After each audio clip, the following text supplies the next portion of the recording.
friendship. He starts this essay with a quotation.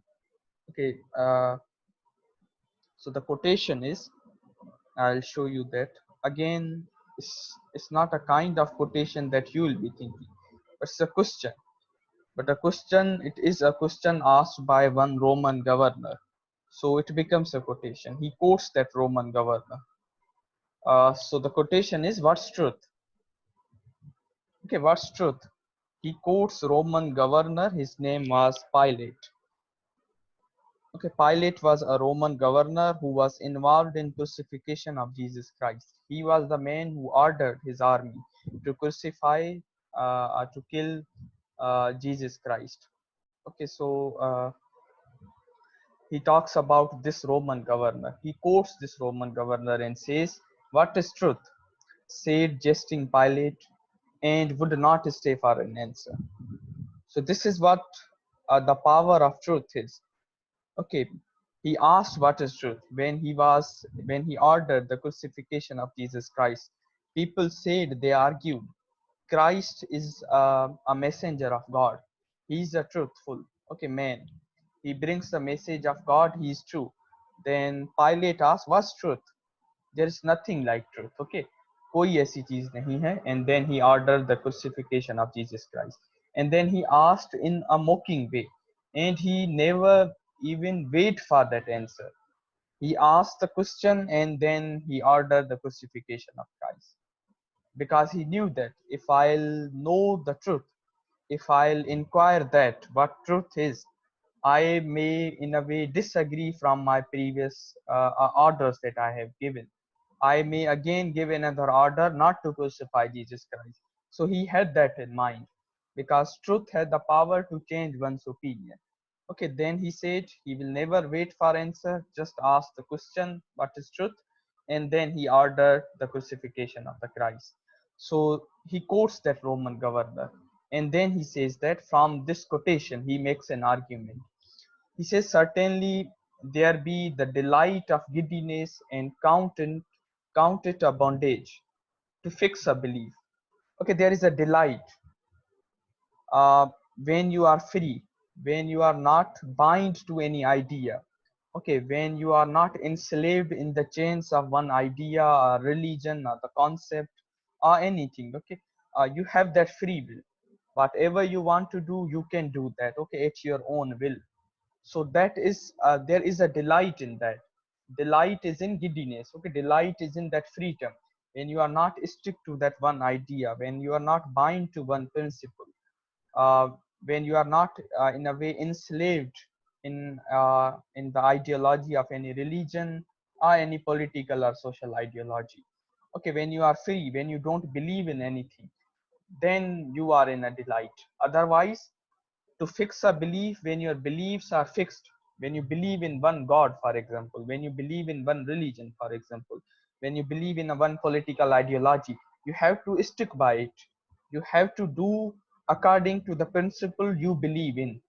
It can't happen you believe in something and you are not following that thing, so you are just in a way bind by that thing.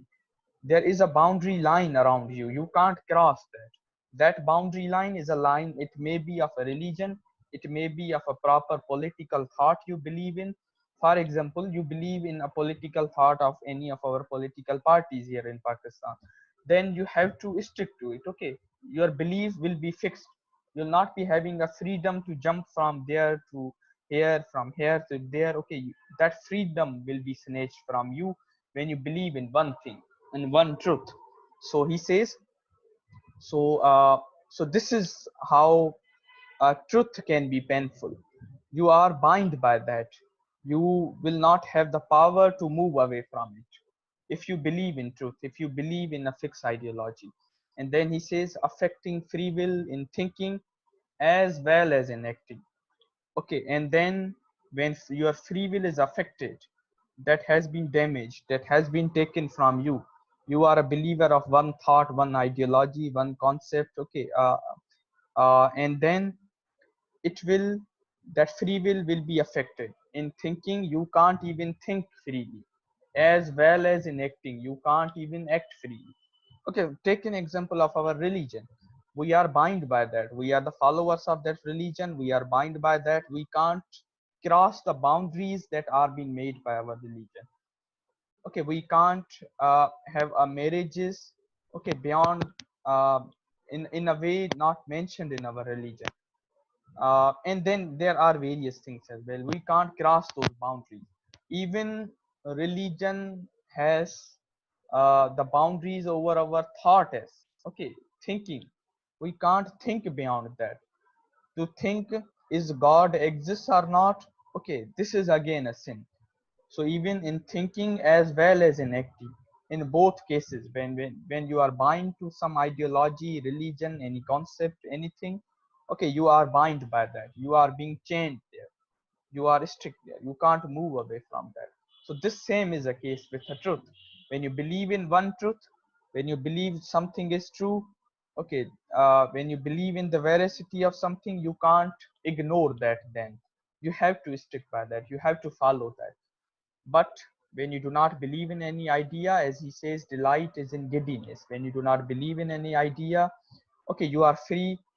For example, you are an atheist, you are non-believer, okay, then it's up to you. You can criticize any religion, you can talk about any religion, you can follow some principles from Islam, some take from other religion, and then make it your own. You are free to choose, okay, things at your own. So the delight is in freedom, he says. But there is no delight when you are in a bondage of a fixed belief. Okay, we'll see that how this line is related to the truth. So freedom is related to lie, and this bondage of a fixed belief is what he explains, he referred to as the truth. So when you believe in truth, you are bind there. Then he says, and though the sects of philosophers of that kind be gone, yet there remain certain discoursing bits which are of the same veins, though there be not so much blood in them as was those of the ancients. Okay, he talks about a group of old ancient philosophers. He say those philosophers were the followers of this idea, the idea of not being sticking to one belief or ideology. So they thought that they believed in freedom. They believed in questioning everything. So they were called as skeptic. Okay, skepticism is one of Greek and Roman philosophy. It emerged during the time of Plato and Aristotle. Skepticism. He refers to that philosophy of skepticism. Skepticism is a philosophy that encourages questioning, that encourages you to not follow one belief, to not be in a way bind to one thought, that encourages you to question everything, because they believe in a subjective nature of a truth. They believe there is no single truth. They believe there are multiple truths, and then you must question everything to reach at the conclusion. Do not accept things as they are. So that is skepticism उनका. वो हर चीज में शक करते थे. Nothing was true to them. They will question everything. He refers to that philosophy of skepticism of Greek and Romans. And then he say, and those sect of philosophers, those skeptics of that kind be gone. They are no more here. Okay, those powerful skeptic philosophers, though they were having a proper in a way books, and then the ideas and the philosophy, their discussion, okay, they are no more there. But he says, but still there are some people, okay, the offshoots of those philosophers are still there. They are just discoursing wits. They are not the wits, but they are just discoursing wits. They just discourse and explain and discuss the ideas of their the ancestors, okay, and they do not have that blood in them, though he says, which are of a same veins. Okay, they are of a same generation, they are of a same thought and offspring. But the modern skeptics believe there is no much blood in them, as was in those of the ancients.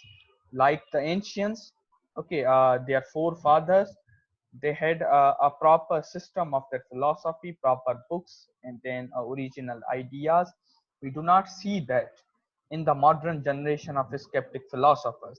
So it shows that skepticism is dying, that philosophy is in a way being buried there. Though there are some remnants of it, and it is possible they even no longer be there in future. So that skepticism, that concept of questioning everything, not in a way sticking to one belief, not sticking to one truth, always be skeptical about truth. This is what he believed that philosophy is dying now. But unfortunately, if Bacon would have lived in today's era, in modern time, he will say that skeptic philosophers are even more increasing in number and strength as well. The modern era, okay, the modernism is one of the major characteristic of it is skepticism, to question everything.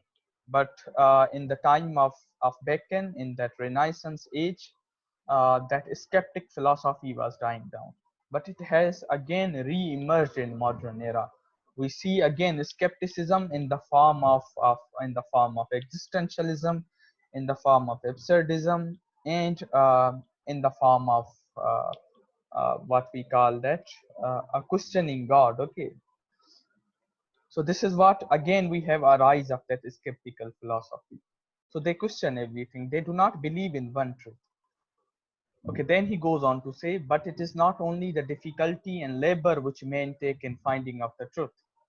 So he says, for finding out the truth, you just not need a difficulty in finding out the truth.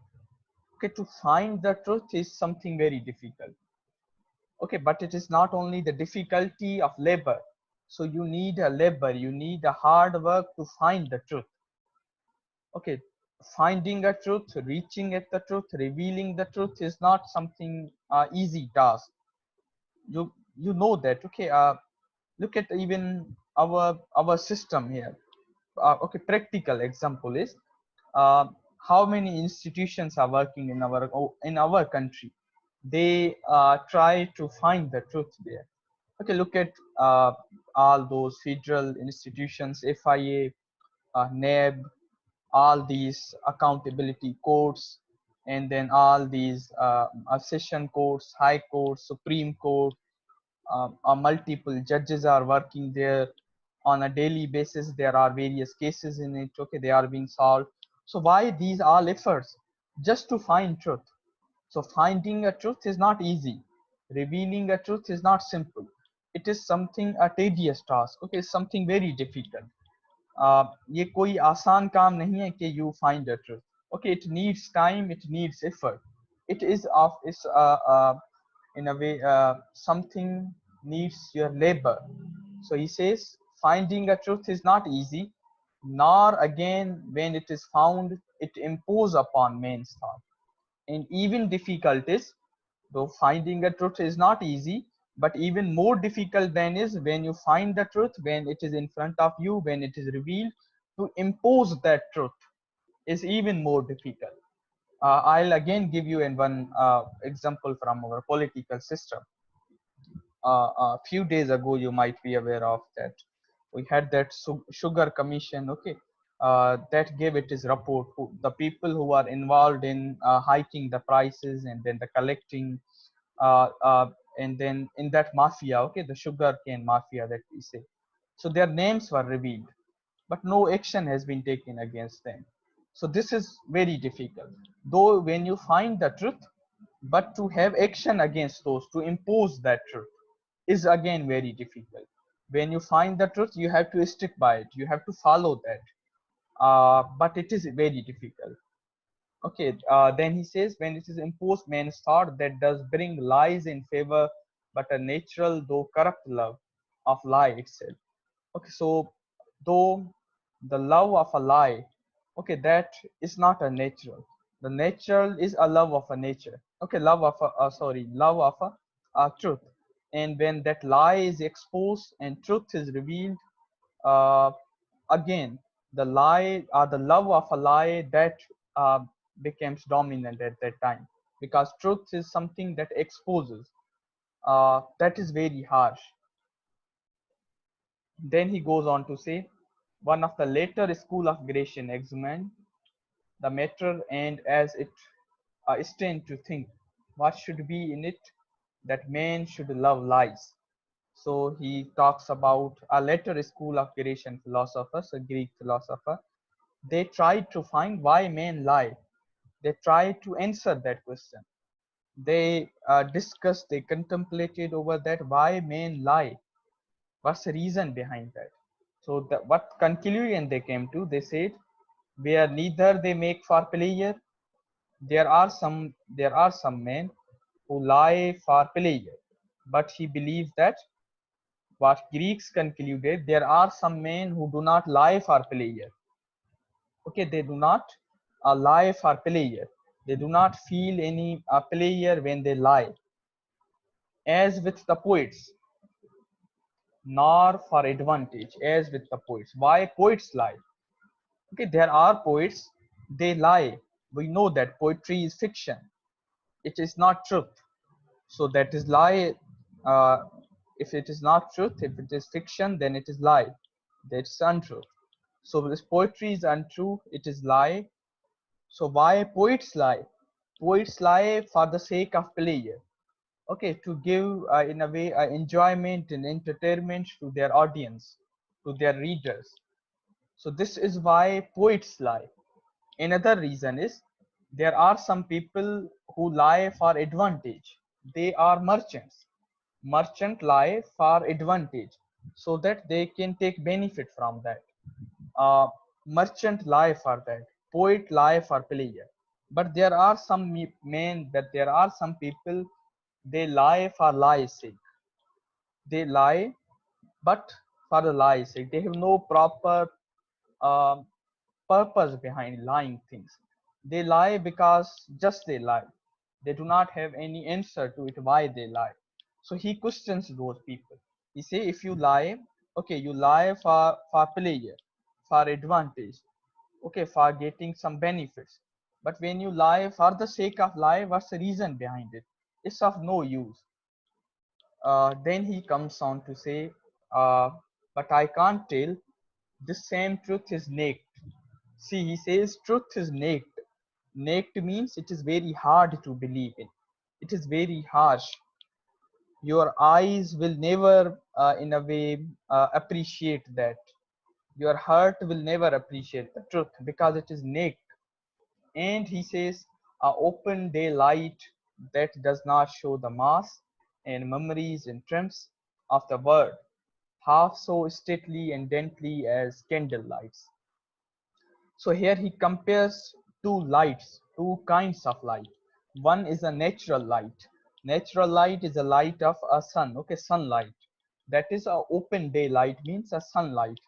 And on the other hand, there is a light that is artificial light, that we say candlelight.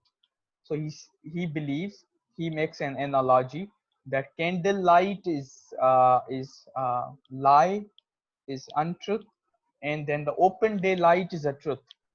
Open daylight exposes everything. Okay, he gives an example of a mask. Okay, mask was a form of drama that was being performed in Elizabethan time. um, it is somehow different from drama. Drama is different. Mask and drama, though they are of the same category, but somehow there are differences. Mask was being performed purely for the purpose of entertainment of noble class, for kings and queen in the courts. Okay, and then the drama was for a common man. That was one difference between mask and drama, and it can be questioned from you as well. It's one of the basic literary terms you must know as well. What's the difference between mask and drama? Mask is a form of drama, but different from drama. It is performed in courts of kings, okay, and it was only for the kings, not for the common audience.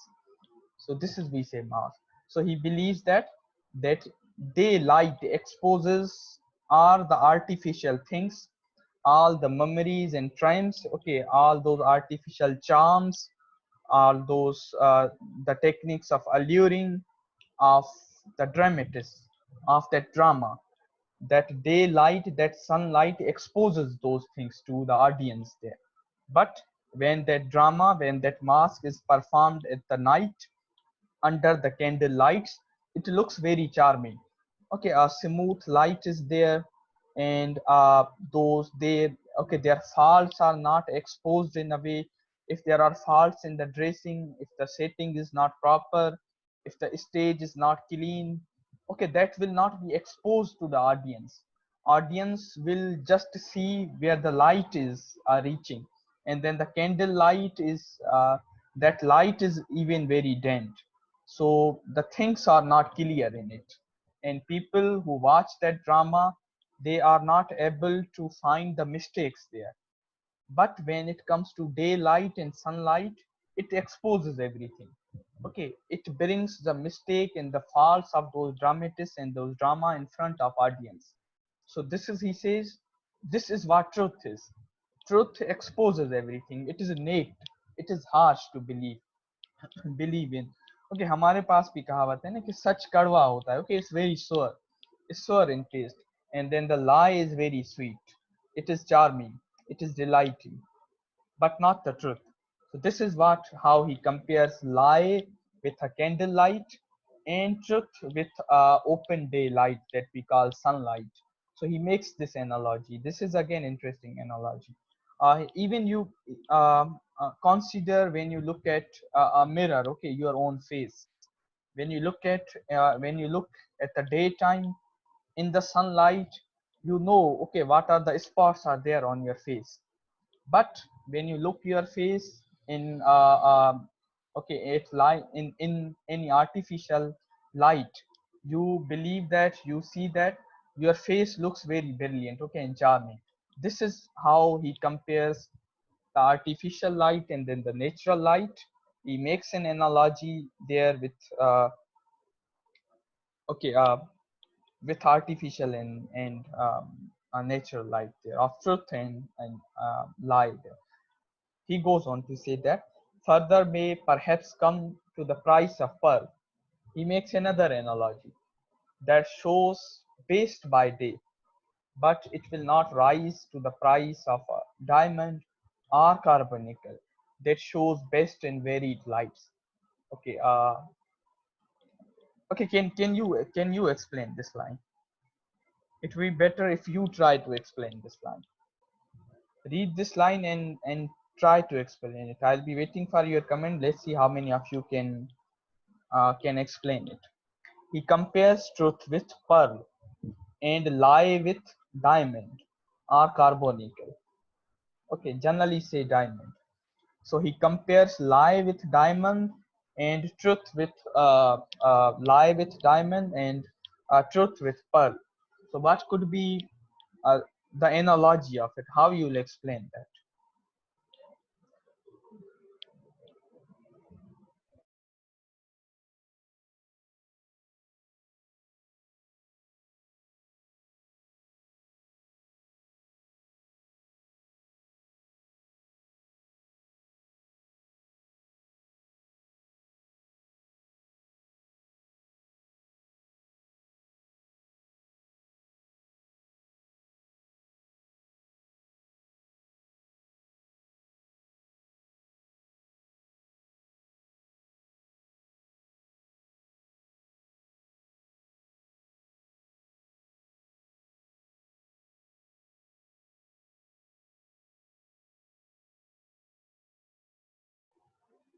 I guess it is clear. Okay.